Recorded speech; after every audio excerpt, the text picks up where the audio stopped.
E aí, menininhos, tudo certo?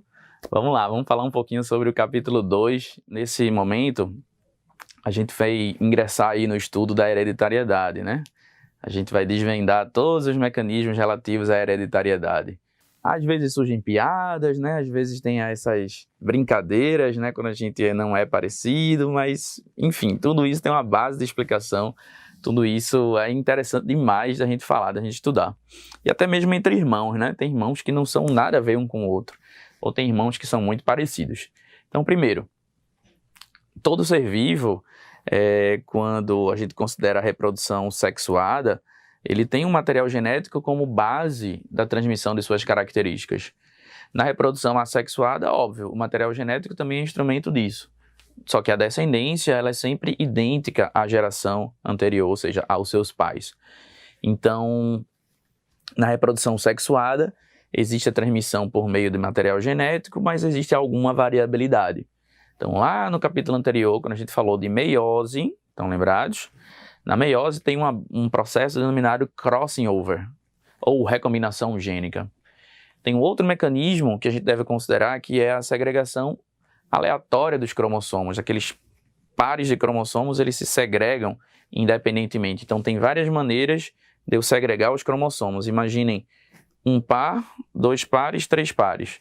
Eu posso separar esses três, vamos pensar assim, de um lado, com esses três do lado oposto. Ou eu posso separar esse com este, com este. Já é outra possibilidade. Então, a forma com que três pares de cromossomos se segregam não é sempre a mesma, né? Eu posso separar de maneiras distintas. Então, pois bem, isso é um fator de variabilidade genética que a gente tratou no livro anterior, quando a gente falou das bases aí do neodarwinismo, né? Da teoria moderna da evolução. Enfim, Mendel é considerado o pai dessa genética. Então, a base de genética, a base dos conhecimentos da genética foram trazidos no século XX por Gregor Mendel, os estudos de Gregor Mendel. Então, como se procede essa hereditariedade?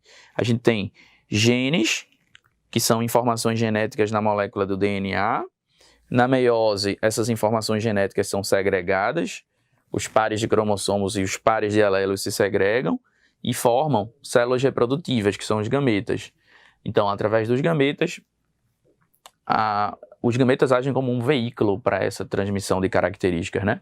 Então, quando há um encontro dos gametas na fecundação, todo o conjunto de genes que a gente herdou naquele momento vão explicar nossas características, tá? Na verdade, os genes são a base para construir nossas características. Porém, meninos, não é única e exclusivamente a genética que determina aquilo que nós somos. Existe uma influência também do meio. Então, a gente vai ter nesse estudo, no capítulo 2, uma explicação para isso, né? Que é o nosso fenótipo.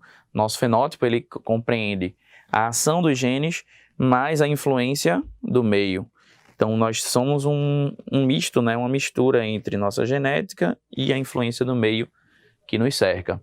Então, a gente vai estudar da primeira lei de Mendel, que ela trata da transmissão, né?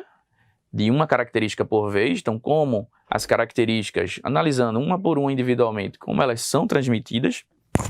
A segunda lei de Mendel, que já traz uma perspectiva mais ampla, né?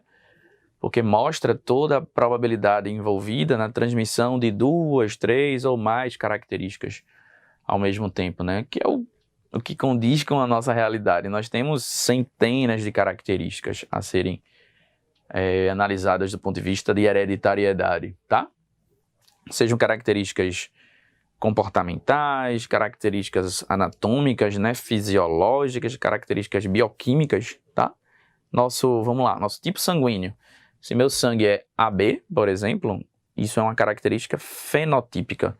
Isso é uma característica que é fruto, consequência de uma carga genética que eu tenho, mais a influência do meio. O meio não vai mudar a característica, mas ele opera em conjunto para determinar tudo aquilo que nós somos.